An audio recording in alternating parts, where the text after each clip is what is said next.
This podcast is made possible through donations from listeners like you and our partners at Tall Man Equipment, where they pride themselves on equipping their customers with the tools they need to get the job done right. They are dedicated to set the standard for quality, convenience, and reliability.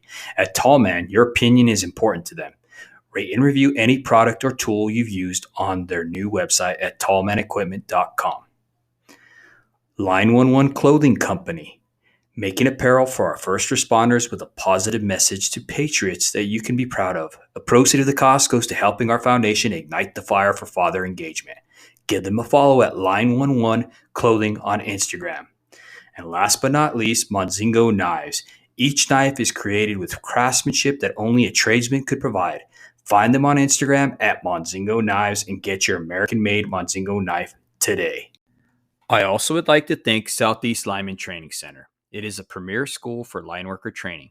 SLTC produces an elite group of highly trained and certified graduates equipped with the knowledge, discipline, and ability to have successful careers in the electrical utility and communications industries.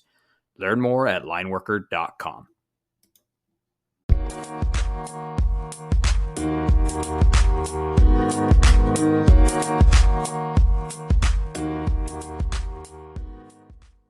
Welcome to the Show Up Dad podcast. This has been created for hardworking fathers. At the Show Up Dad, we recognize that fathers providing for their children is certainly important.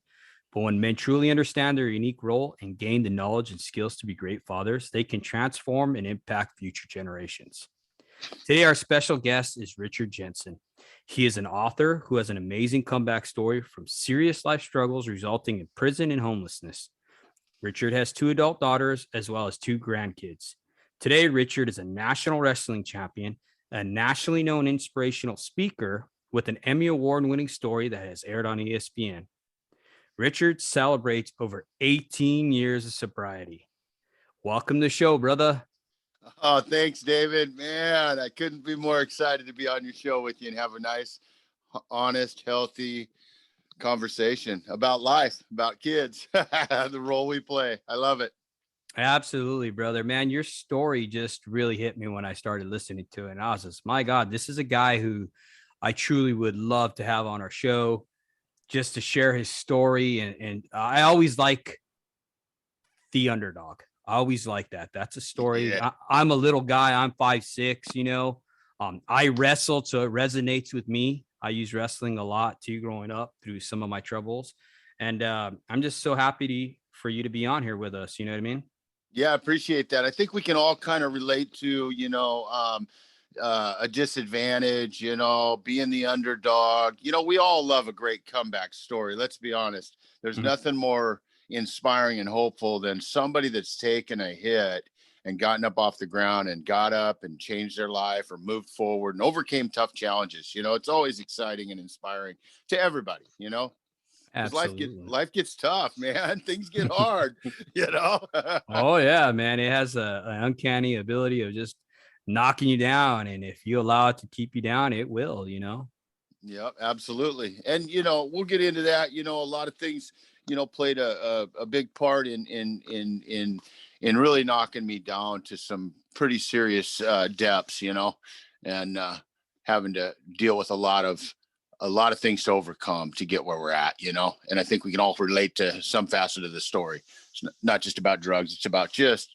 putting yourself in a position and having consequences for some of the choices we make, Absolutely, brother. Well, let's start off by you having us tell us about your childhood as you remember it, if you don't mind, Richard. Yeah, no problem. I'm the middle of seven kids. I'm the middle of 7. Wrestler. It was kind of like the Brady Bunch. We had 7 kids, not a lot of money, but we had a lot of love and a lot of family and a lot of horseplay. My dad was a working dad, worked at the post office 30 years. He's my stepdad. But he was my little league coach and my mom was the scorekeeper, and they got together, got married, and joined families. And so we had 7 growing up, I was about 10 or 12 when that all happened. So he's the dad he was the role model in my life through my young years. And he was the stand-up, show-up dad, and my real father was absent for a long time.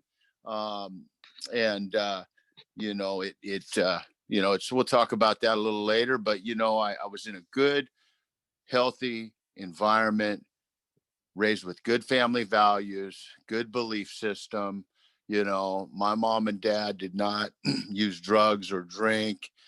They were a positive influence on my life. And wrestling was the key element that I needed as a kid to help keep me engaged and keep me focused and keep me interested. And it really helped me through school. I wasn't a great student. I was not a great student, didn't have a high GPA, but wrestling really kept me it kept me engaged to graduate, like to keep graduate high school, son. And it's almost like when you're a child like that, once you have that focus, you better have good grades or you can't wrestle. You know what I mean? It almost gives you a goal. It does. It kind of keeps you accountable, Yes. The way it keeps you accountable, keeps you on track. You need something. These kids need something that helps keep them accountable. I mean, that's the key. Whether it's parents, whether it's coaches, whether it's teachers, whether it's role models in their life, they really need somebody to help keep them accountable because there's so much stuff pulling at them. Yes. So much pulling at them, and for me, this is back in the 70s to 80s, 89, there was a lot less pulling at you, today there's a lot of stuff out there that can, that kids can lose their focus and from, Exactly. And also, I think there's a lot of labels now as well. Like, I think, you sound like me, you sound like you're pretty rambunctious and, you got into some stuff if you didn't have a focus, nowadays, I think kids, everybody wants to label them right away. If they're overzealous, if they are hyperactive, next thing you know, they want to put them on Ritalin or something, you know what I mean? And we didn't have that back in the day. You know what I mean? Right. Yeah. That's a whole nother subject. There's a pill for everything, David. There's a pill for everything. And it's the way of the world today. A pill will fix you. A pill will make you happier. A pill will make you'll lose weight. A pill will make you feel better. We didn't have as much, back then. But it's important to have structure. Kids need structure in their life, and I think with structure, I had a chance, and later on in life, when I make the turn, I need some structure again, and I think it's important for us to have some sort of structure in our life anyway, No, exactly. And I had a past guest on here. He was a substance abuse director and stuff like that. And he had a tremendous story. His name is Nathan Padilla. And he talked about structure, how boys, in order to have a relationship with them, they need structure first, right? Yeah. And that daughters, if you try that same approach with your daughters and having structure and being rigid, it's not going to go over well with them. That they actually need a relationship first, and then they'll have that structure. Then they'll be more privy to go along with what you're saying. You know what I mean? And I thought that was pretty interesting, and it just kind of gives you the differences between boys and girls, you know what I mean?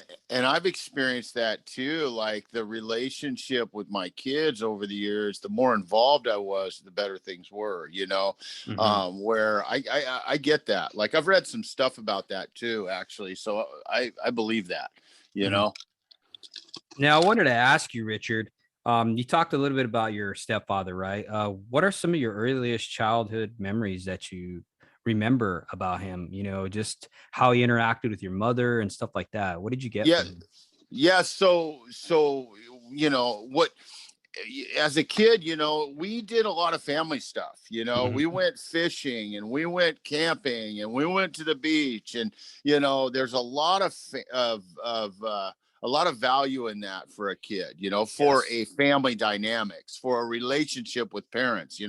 We had a lot of family activities, and I think that one of the most valuable things as a kid growing up was the fact that my parents took us on these adventures. They took us camping, they took us fishing, and my parents came to every wrestling match. My mom was in the front row. The support that my parents gave me as a child, and then all the bonding activities as a child, I think it really, really helped shape me when I was young, and I think that's, and we'll get into this later, but I think that's when I tapped back into those family values and those belief systems that I was raised from, I think it gave me a little bit of a chance when it came making the comeback, like that was an important part of it. How was his interaction with your mother? I mean, because I know that as children, we tend to watch our fathers, and from that aspect and how they interact with their mothers, we tend to go and treat women or opposite sex the same kind of way, So what do you think about that? Sure. I never there was no bad influences in my family. My mom and dad never really raised their voice. There was no abuse. There was nothing like that. So I didn't have to deal with any of that, or I wasn't exposed to any of that, but like I said, they were deep in love. They were married from the time they got married to the time they passed. They were 100% in, and it's a testament to today too, because people break up when the wind blows wrong, David. Yep. The wind blows wrong, and you're getting a divorce, or you're breaking up, or you're fighting, and it's like, it's a testament that you can compromise, you can work through things if you're willing to sacrifice a little bit and work together. I mean, relationships can last a long time, and that's what I saw. I saw a long-lasting, loving relationship, affectionate, goofy, and a hardworking father, somebody that worked from the time I met him to the time he passed, and they had a great relationship, Yeah, that's good to see.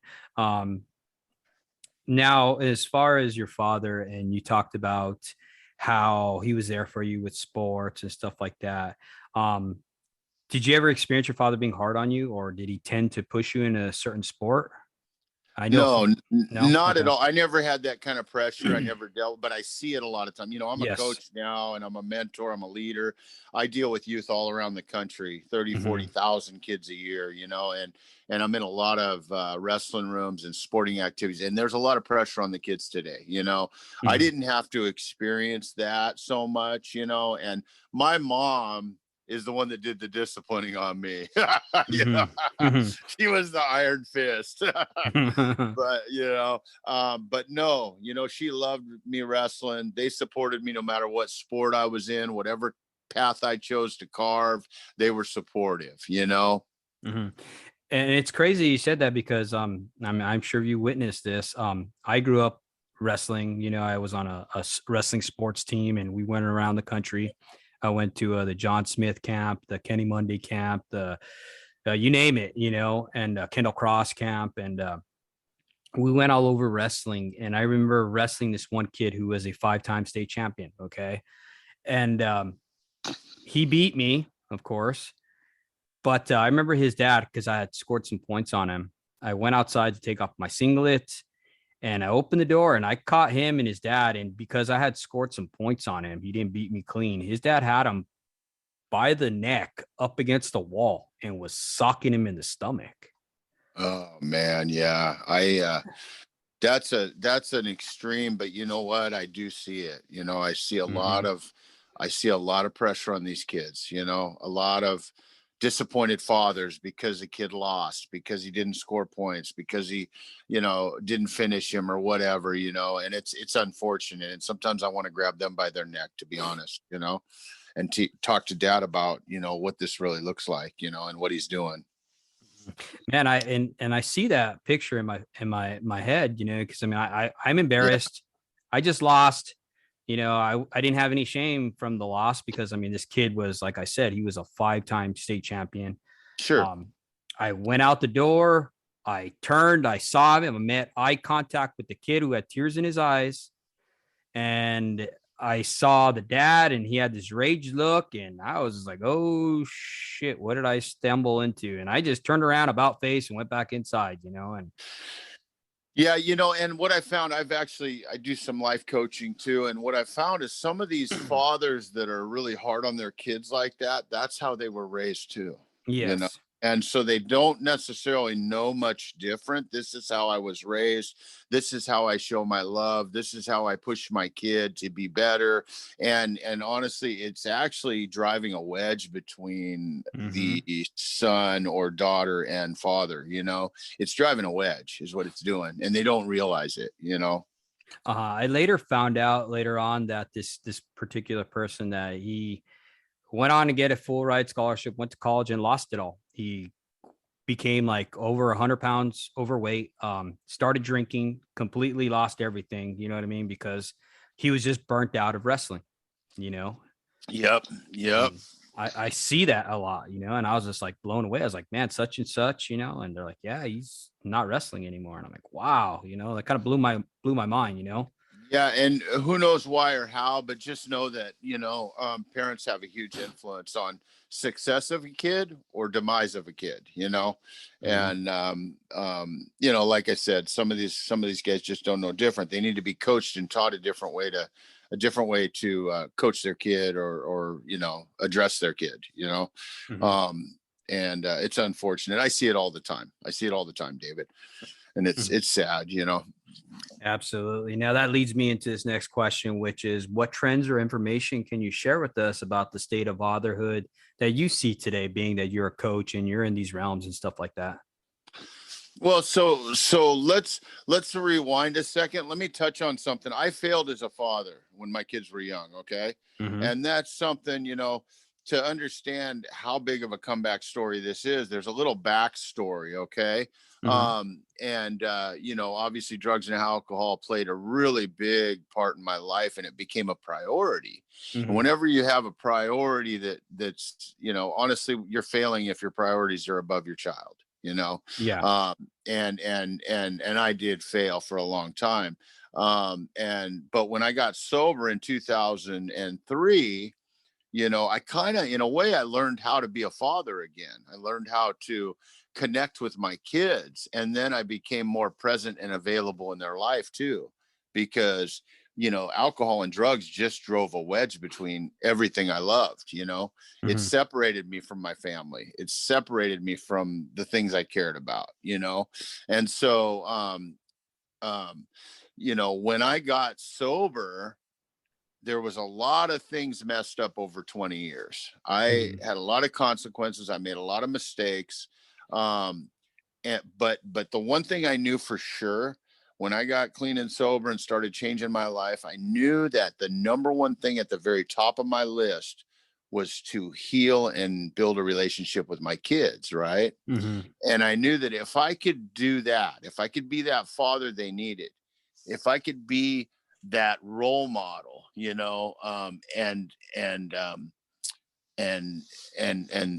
and be that dad that they needed, then everything else would work itself out. It's like, the debt and the criminal, the court cases and the driver's license and all the other healing that needed to happen and things that needed to be fixed. I knew that if I could be that father that my kids needed, if I could do that, then it would kind of fix a lot of the other things. Like that would win everything over, Yeah.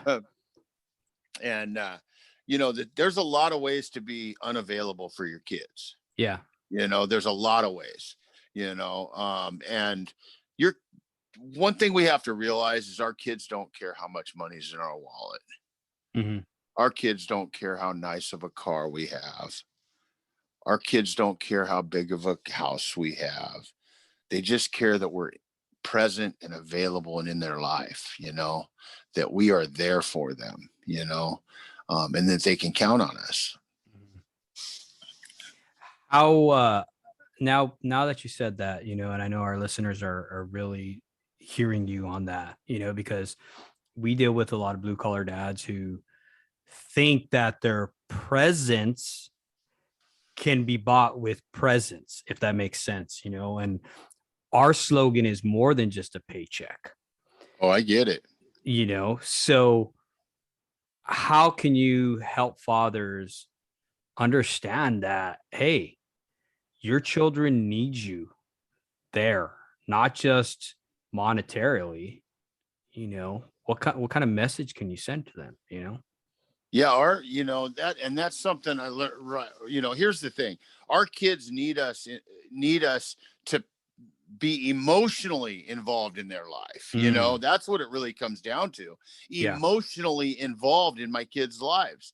A new bike or a new car, or extra money on the week. None of that stuff matters if you don't have an emotional connection with your kids. Okay, none of it. None of it whatsoever. And like I said, kids need a good role model. Kids need a positive influence. Kids need us to emotionally connect with our kids. We need to know, they need to know they're safe and they're comfortable and there's trust. And it's not just hand them up $50, and send them shopping or whatever. It's going to backfire at some point, man. I didn't real, here's, I, so, and mind you, this is a guy who did it wrong. Okay. I did it way wrong, but also for the past 18 years, I've done it absolutely right, and I made sure that not 1 second of my kids' lives do they ever feel a disconnect with me ever again, and it's because I did fail so bad, and I knew that this was really, really, really important. It didn't matter if I succeed. And like, I have quite a bit of success today, but none of that matters if my kid can't call me and I pick up the phone. None of that matters if I can't FaceTime with my daughter and my grandkids for a half hour once in a while. None of that matters if I'm not emotionally involved in their life, Yeah. And I knew that, I knew that, and mind you, this is a guy who got sober in 2003, and it took a couple years before my kids called me dad again. All right. Yeah, for sure. So like there was I had to earn that back. I had to earn that spot in their life, but we did it right, and my kids really, we have an unbelievable connection, and I remember when I knew that I did it right, when I showed up and was involved in their life, did everything I said I was going to do, showed up every time I said I was going to show up, connected with my kids on a really high level, and got very emotionally involved in their life. When I knew that I'd done it right is when, here's the thing. I'll tell you a story, and it melts me a little bit. And I'm not boasting, I'm not bragging. I'm just, because I failed by far. But my youngest daughter, years ago, had called me the first time she drank. The next day she told me, and what I understood from that one is that she feels safe and comfortable to talk to me and open, and she trusted me and she knew she could. Okay. And that says a lot, that says a lot about the connection we have. So that was a massive win. I'm like, okay, this is good. I'm doing this right, because most kids they're afraid to tell their parents, and she even told me the first time she had sex too, for me, those are like, I don't know, dude, I get choked up because those are massive wins, because I know how hard it is for kids to do that. And I know how hard it is to build such a relationship that your kids are comfortable doing that, Yeah, for sure. But to be brutally honest, that's the relationship we should have with our kids. We should try to have, and it's hard. It is hard, No, but at least you're a living testimony, or living testament to those guys who are out there thinking that they're never going to be good enough. You know what I mean? It's never too late. And that's what I loved about your story is, hey, man, you didn't get it right. You made a lot of mistakes along the way, but hey, guess what? You never gave up. And that's that perseverance that kept you through, that perseverance that helped you to become a champion, you know? You know, that's, and you can always turn the corner. So here's the thing about, you know, you can always turn the corner. You can always make a comeback. You can always overcome any challenges you face at any time in your life, you know? Mhm. Um, you know, if I feel like I'm not doing it right, reevaluate, change direction. You know, we can always make adjustments in our life. We can always make adjustments, you know. I'm Mhm. 37 years. I'm getting sober at 34. I'm making a comeback in college wrestling at 37 years old, you know. So I mean, it's unheard of, you know. I'm 20 years older than the athletes, 10 years older than the coaches. I mean, but the message in it is it's never too late to make a comeback. It's never too late to change your life, no matter what mistakes you've made, you know. Mhm. Yeah, for sure. One of the things I thought you said was interesting, Richard, is that I always look at it from the perspective of the home, right? Yeah. You had a very good upbringing. You know what I mean? You had a great role model as a father or stepfather, great mother. They supported you. There are all these recipes for success. How did you fall into being vulnerable to drugs and addiction, if you don't Yeah. mind? Yeah, so some kids, some people are kind of conditioned and they're raised in a tough environment, right? Mm-hmm, And mm-hmm. so that's all they know. Well, I came from a pretty healthy environment, so I wasn't bound for that lifestyle that I ended up living for almost 20 years after high school. Okay, um, and so you know, those are choices that I made on my own, but it was the peer pressures, you know. I mean, this here I was, a young, impressionable, insecure, not many tools to work with just out of high school. I went up fishing in Alaska, and that is a tough environment, you know. Yeah. A lot of drugs, a lot of alcohol, a lot of really tough men, you know.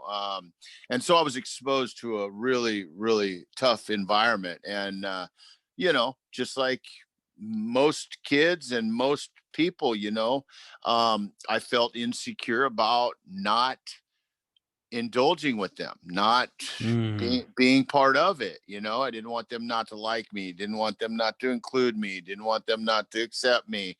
And so, you know, I tried drugs for the first time when I was up in Alaska, and unfortunately I was I'm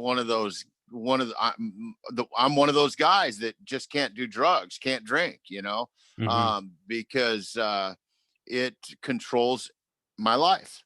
And it took me a long time to find that out. It took me a long time to get sober. It took me a long time to overcome addiction, Mm-hmm. and really, really find myself, you know, in sobriety, and find my passion and my motivation, and really find myself, you know, and become the guy that I always wanted to be. But you know, like you say, there's a lot of you know, and this is, you know, I've been sober almost 20 years. You know, the drugs are Mm-hmm. different today. I mean, geez, there's so much available for the kids today. Anybody, you know. And then Yeah. it's like you start look back then. So back then, the worst thing that could happen is you could become an addict, right? But Mm-hmm. one of the things I talk about is today, the worst thing that can happen is you can get into a bad batch of that fentanyl and the synthetics, and you can die, you know. Mm-hmm. So today's a different beast than it was 20 years ago. Now you got to be scared to death to even get into a wrong batch, you know. Mm-hmm. But as far as influence, you know, I wasn't bound for that lifestyle. You know, I just got, you know, peer pressured, and felt I succumbed to it. And unfortunately, once I started using, I wasn't able to stop. You Mm. know, I'm one of those guys, like I just don't have a shut off valve. Yeah. Some people can drink socially, some people can be a functioning alcoholic, some people can function through life, and still be productive, you know. Mm-hmm. Mm-hmm. But what I'm going to tell you is that drugs and alcohol drive a wedge between the things you love, even if you're functioning. It takes you away from your being present, you know, being Mm-hmm. present. And but for me, I had to stop altogether, David. I can't do it at all. You know, Yeah. people always ask me too. You mean you don't drink at all anymore? 18 years. You don't smoke weed in 18 years. Yep. You know, and but I love my life. I love my, I'm on a mission. My Mhm. business, my mission, these kids around the country that I work with rely on me living the life that I talk about, Mhm. and I done my program 10 years ago. Kids reach out 5 or 10 years later, and I'm still that guy, Yeah. I'm still living that life, man of integrity and sober, Mhm. um, and it's really important to me to be that role model. Mhm. I find it interesting too, because your story resonates with me a lot. I was young. I was 17 years old when I enlisted in the military. 18 years old, I'm surrounded by some of the toughest dudes known to man, and I'm very impressionable. And at 18, I wasn't really big on drugs growing up. That's not one thing that my household was allowed. You know what I mean? My Yeah. father, I never saw him drinking ever. And when Yeah. I did, it was like a good thing because he was like super nice, you know? Yeah. Yeah. Yeah. Um, in fact, that was a standing joke in my house as mom, maybe you should slip this man some jack or something. That way he can Right. be nice, because my dad was very militant in the way he raised us. Um, Uh, but with that being said, all that drugs and stuff like that was a no-no in my household. It wasn't until I got to the military where I actually was exposed to hardcore drugs. And at that time, it was in the late 90s, and crank was really big in right. Right. Southern Yep. Yep. California. Yep. And I remember doing some crank. One of my buddies like, "Hey, we're going to Tijuana. You need to sober up. Here, take a little bump of this." I'm like, "Well, what is it? Don't worry, don't worry. It's like White Cross." Because I was Yeah. I was a combat medic, so I knew what speed was and stuff like that. So I was like, "All right, cool." Did a little bump. Next thing you know, I'm zeroed in. I'm sober. I mean, to a T. I could focus everything. And fortunately, I was never addicted to that stuff, which is a great thing because Yeah. it could have went bad, Sure. but I Yeah. did fall victim to alcohol. I mean, big time. Okay. Yeah. That was my drug, and like you, I couldn't stop. And people ask me today, "You don't drink at all?" And I'm like, "You want a black eye?" You know what I mean? Right. Right. Seriously, you know what I mean? Because that's what happened. I did not know Right. how to stop. You know what I mean? I don't know if it's the Native American in me or what, but I could not stop. If I had a 30 pack, by golly, I'm going to finish that damn thing. And then I'm going to Right. try to go to the store and get another one. You know what I mean? Yep. Yep. That's my life, dude. That is my life. It's crazy though. Like where is the imbalance in our brains to where you have no filter? Like, cause I know guys that can drink and be totally okay with it. And Right. for guys that are like me and you, it's like you're better off just staying away from it. Right. Seriously, It's just not in my DNA. I'm glad you know what though? I'm glad I was able to, honestly, I have some, there's always been a little guilt and shame over the years I did spend out there. Uh-huh. And I've tilted the scales way back, I've done a lot and it's tilted them way back. I've made my amends. I've healed all the relationships. I've found a pretty good level of success that I enjoy my life today. But, I mean, Mhm. it was tough, there was some guilt and shame around there, and especially when I talk about my kids, I do a full program. I actually do, I speak at schools, middle schools, high schools, colleges all around the country, Mhm. and I share my personal story, about struggles with addiction and overcoming those challenges and finding sobriety and going on and then finding that vehicle, that helped me overcome those challenges and find success. And that vehicle for me was wrestling, Mhm. and I think we all have some kind of vehicle in our life, something we're passionate about, something we love, something that keeps us interesting, something to help keep our focus and maybe even help us through a tough time, Mhm. and my vehicle was wrestling, and but but yeah, I mean, Mhm. I can't drink, bud, Yeah. Oh, what I was gonna say was I'm glad I figured that out early enough. Like I know a lot of people that look back on their life and Mhm. it's they're much older than me. I was 34 when I got sober, and so there's plenty of time to tilt the scales, make a comeback, and be that leader, that role model, that coach. And it could have gone either way. I mean, it's a lot of people that were in my position, sell out. It's a revolving door. It's hard to beat that web. Addiction is a gorilla, dude, and it's tough. I needed professional help. I got professional help. I went through counseling. I went through mentoring program. I did 12-step, and what I really, really found that passion, found that thing I loved, and it really helped me. I reorganized my life around the sport of wrestling, became an athlete, became that athlete. And even that being held, I went all in, so I don't, whether it's negative or positive in my life, I go all in and I put everything into it, and thank God I've been able to keep my focus on seriously positive things, for so long. I mean, I've been sober a long time, dude. I don't even think about getting loaded anymore, so it's a lifestyle, and it's been years since I've been in a position where I've even thought about it, It's definitely interesting. Like you could take, like for me, when you have that addictive personality, right, that I call it. Yep. You can, even like for podcasting, like what I'm doing now, I can get so focused, so driven in this to where it can come a negative, you know what I mean? To where I'm drifting away again from my family. Right. You know what I mean? So it's about having that balance, you know what I mean? Yeah, it is.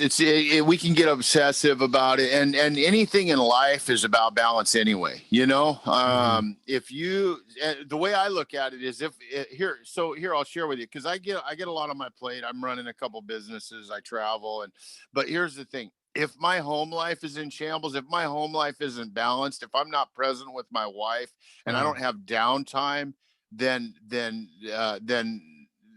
I'm not going to perform.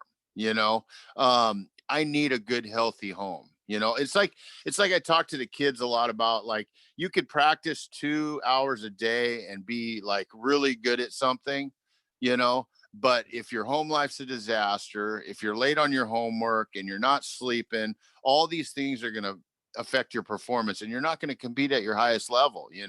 It's not just the workout, it's all the other things around it, and I think that there's so much value in being present in the people you love's life, and so it's just important that for me to be at my best, then I need to be present and at my best everywhere, not just in one lane, like everywhere. Now, you talked about presence a lot. How can fathers teach their children to navigate through those difficult seasons that they're going to go through? Like, what do you suggest as a father? What did you do? Yeah, well, I know that part of it is making sure that I'm involved in my kid's life, making sure that I'm talking to them, and I'm not just telling my kid not to do something, like, oh, don't use drugs, don't drink alcohol, don't do this. I mean, that, it rarely works. Okay. It rarely works. And so I would much rather connect with my kids on why you don't do it, and share my experience, maybe share my friend's experience with them.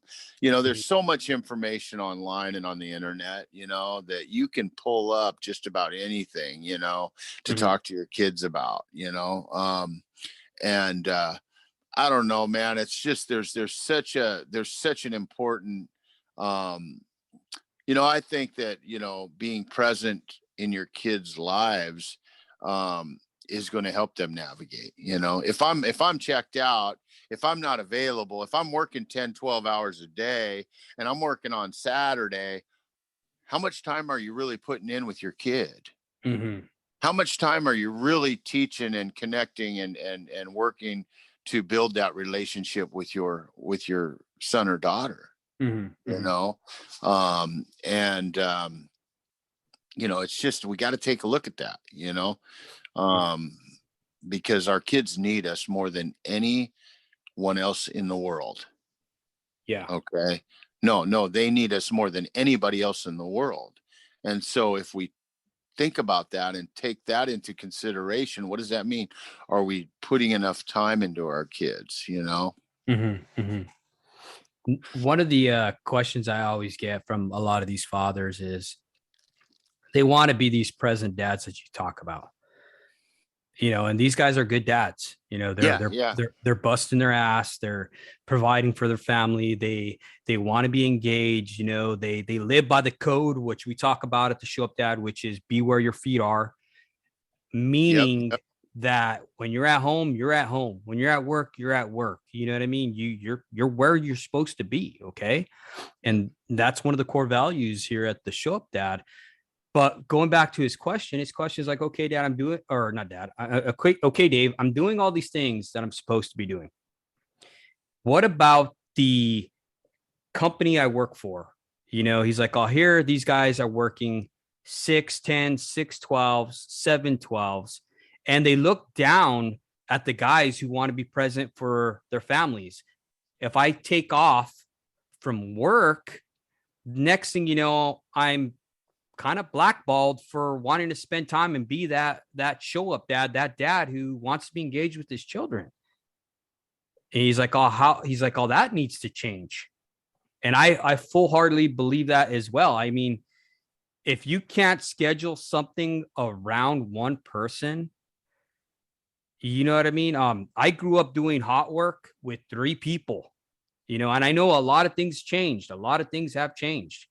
You know what I mean? But if you can't schedule your work to where, hey, man, this guy gives you a heads up, he's going to go to his daughter's recital. He's going to go check it out. He's going to come back afterwards, or he's going to get off early. And then we're going to work towards, not scheduling this outage that day or whatever the reason be. I mean, there's got to be planning. You know what I'm saying? I know as a foreman, I planned like that. I know, granted, there's certain times that you can't, but you make adjustments, right? So I guess my question is, how do we change that culture to where it's not looked bad upon when a guy wants to go spend time with his family? You know what I mean? Yeah, well, I think and we're dealing with a tough demise all around the country the last couple of years. Okay. Mm-hmm. We have a really unique time and place in the world right now. And I think that we're shifting the culture a little bit anyway. I think our family is becoming a little more important, and I think there's a shift happening right now. Okay. But as far as okay, so let's say I never do though. I never work 6 days a week. Mm-hmm. Okay, mm-hmm. ever, because for me to perform at work, I feel that I need to have that family time. I need to have that downtime. I need to connect with my wife, and my home life needs to be in order, Mm-hmm, mm-hmm. And I wholeheartedly believe that, but I'm fortunate enough. I run my own businesses. Okay. Yeah. But also, let's say I did have to work 6 days a week, David. Let's just say somehow life pushed me in a position where I have to work. Okay. Mm-hmm. Now, does that mean I'm working 6 days a week, 10-hour days, and that's all I'm doing? I might need to make sure I'm touching down with my wife and my kids, maybe on FaceTime. There's so many ways to communicate now today to Mm-hmm. where, maybe my being present isn't just being right here with my daughter. Maybe it's making that phone call a couple days this week and actually chatting with her, carving out a half hour so I can chat with her. Mm-hmm. Maybe it's getting my daughter and her grandkids on a little a Snapchat where I can talk to them face to face. Maybe it's taking a couple special days off once in a while and actually carving that out and scheduling it around my family. Hey, Mm-hmm. if I'm going to work my butt off for a couple weeks, well, you know what? I'm taking a couple of days off and we're going to have some time together, Yeah. Making it a point to actually, for that reason, Mm-hmm. Planning ahead. Yeah. Like, hey, taking those days off, making sure the boss knows ahead of time. people got to respect that, dude. You know, I don't, Mhm. people need to, businesses, owners, you know what? If they don't respect that, there's something broken with the system. Okay. Yeah. Something's broken in the system if Mhm. somebody has to work so much that they're disconnecting with their family. Mhm. And I think that's where it's at right now. In our industry, in our trade right now, Uh-huh. there's so much work. Our infrastructure is falling down at such a rapid rate that there is so much work for linemen right now. Pretty Yeah. much anybody who's worth their salt can pretty much make their own paycheck. Like I Yeah. can go from here to tomorrow and tell somebody this is how much I want, and I guarantee I'll get it. Yeah. Yeah. That's how lucrative our industry is right now. I mean, Yeah. you got guys that are 23, 24 years old who are general foremen who are making $400,000 to $600,000 a year. Right. Right. That's They're a chasing, lot of money. well, and they're chasing the almighty dollar, you Yeah, know. exactly. Where do we, and I get it, don't get me wrong, it's you know, the it's part of the problem with society too right now is we're Mm-hmm. chasing this almighty dollar, you know. Mm-hmm. And unfortunately the cost of living has put us in a position we have to Yes. chase some money, you know. But what are we sacrificing to do that, David? What are we Mm-hmm. sacrificing? Yeah, and everybody's got to take a look at their own, Yes. they got to do their own inventory. Okay. Mm-hmm. Because everybody's got to sacrifice something if they're putting that much into something else. Okay. And I don't know what that is, but for me, I'm not willing to sacrifice that much, you know. Mm-hmm. um I don't live above my means. I don't have a lot, but I'm comfortable. Okay. I'm Mm-hmm. comfortable, and I could work 7 days a week. I own my own business too. I could work 7 days a week, Mm-hmm. but what am I sacrificing to do it, and what am I really trying to do, you know? And then again, you know, to me, my personal time is valuable, my Mm-hmm. weekends are valuable, my time with my wife is valuable, my time with my kids is valuable. I like to do things during the summer, you know, I like to go camping and fishing and kayaking and things like that. So I have to sacrifice a little bit of Benjamins, but Mm-hmm. I get a whole lot of personal time, and I get a whole lot of good, healthy time with myself, my family. I get to, you know, enjoy my life. Mm-hmm.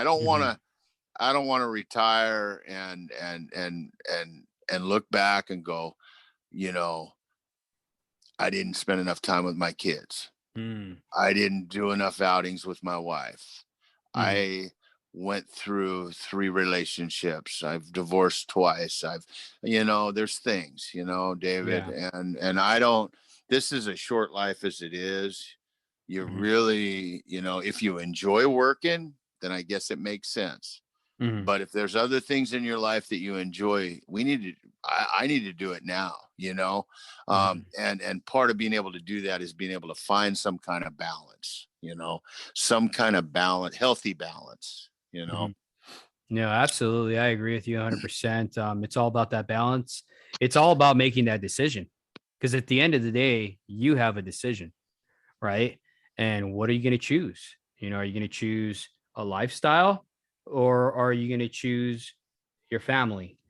And hopefully you choose what's important to you, you know, because you're going to make time. Everybody always says, I don't ever have time, never have time. Well, guess what? You're going to make time for what is important. Yeah, that's the truth, you know, and it's and maybe you just need to be a better time management, you know, better at time Right, management. right, right. I'm a big time management guy. I do a Mhm. lot with a little bit of time. You know, no, I agree with you. Our trade is definitely unique in its sense. It's very well rewarding, Yeah, but yeah, it's definitely unique though. Like I said, you could pretty much write your own paycheck right now, and there's not enough of us. You know, I'm a full-time lineman instructor at Cal Nevada Joint Apprenticeship Training Center, and we can't put out enough quality apprentices. We just can't. right, I right, mean, right, we don't make apprentices or make linemen in 1 year, not even right, in 3 years. You know what I'm saying? right. So it's a challenge that we're facing, but we're doing the best that we can at it. Getting back to our whole subject matter of you know, addictions and stuff like that. Yeah. I wanted to ask you, what are some tips that you can give our fathers to help them withstand peer pressure? I know peer pressure sometimes for men sounds kind of awkward because you're a grown man, just say no. But I mean, it does happen. You know Absolutely, what I mean? it does. I remember when, I got sober, and one of the fears around getting sober was that my friends may not want to be friends with me. They may not want to hang out with me. They may not, our relationship might change. I mean, don't get me wrong. Some relationships are purely drinking. Okay. We know that. We have our buddies we get together with. That's all we do, but the one thing I learned really quick was that, most of the people that really care about me, most of my real friends and family, they don't care if I drink or not, dude. Our relationship isn't based on how much I can drink. I mean, it's not. And what I found is that they actually, you would not believe how many people respect you more by making a decision to do something and stand by it. And with that, it wasn't just, and for me, don't get me wrong, I mean, I stayed sober, for a long time, and so a lot of people's respect me for not just quitting drinking, but actually making a decision and not ever selling back out on it, whatever it is. Just, it's like, a lot of things we get involved in, we want to quit because we don't see results right away, and what I've learned is, over time, sometimes the win takes time, and sometimes results take time. And it's just about finding what makes you happy, finding your, what makes you tick, for me, I found myself, and I became a better person. I became a better friend. I became a better father in the process, and with that brings value to everybody's life I'm in contact with, everybody involved, but there's pressure on you, on everybody. It doesn't matter how old you are, Yeah. For me, I fought the stigma. I'm an ex-convict. I'm a drug addict. I'm an alcoholic. I'm a deadbeat father. There's a stigma behind that, right? And so for me, it was fighting the stigma, and it took so many years before people really, really embraced the fact that like I'm not going back, I'm not going back. And the stigma is dead here, and we can and do recover. We can and do change our lives, and I would just encourage, guys to take a look at their life, take a look at the relationships with the people they love, take a look at the things that that you love in your life, and is alcohol affecting any of those things that you care about? Is it affecting any of those things you care about? And if it is, then you should take a look at it, I like that. Well, once again, Richard, thank you for coming on, brother. I appreciate you sharing with us all your great wisdom and knowledge. I thank you for just being open and honest and just being able to help out our listeners. I know they're going to get tremendous value from this, and I appreciate you. I really do. Yeah, thank you for, this platform and what you guys are doing. I think it's a great subject. I think we all need to, listen and chat about fatherhood and about some of the struggles. This is a great platform, dude. And what you're doing is going to help somebody out there for sure. And if anybody's interested to go to Amazon, I got an autobiography out. It's Be a Champion in Life, and it's a great teaching and coaching tool. A lot of parents are giving it to their teens to read and discussing it with them. Tough conversations to have. Well, I got a book that helps you with it. Heck yeah, absolutely, man. Thank you once again for sharing that, brother. And I appreciate you. And we'll be talking to you later on down the road, brother. Appreciate it, David. You guys have a good job today. Good job. Keep up the good work.